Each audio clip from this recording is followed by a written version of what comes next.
இப்பதான் உங்க வரலாறு எடுத்து பார்த்தேன். நீ பெரிய வில்லன்னு கேள்விப்பட்ட.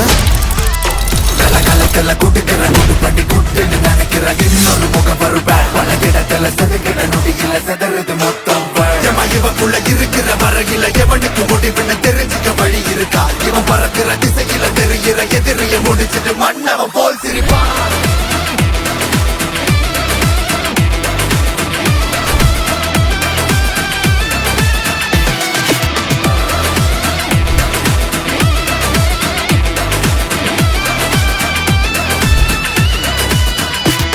ஒரு சூரகாத்தி இறங்குச்சுதா, அந்த ஊரு மொத்தம் நொறுங்கிடுதா.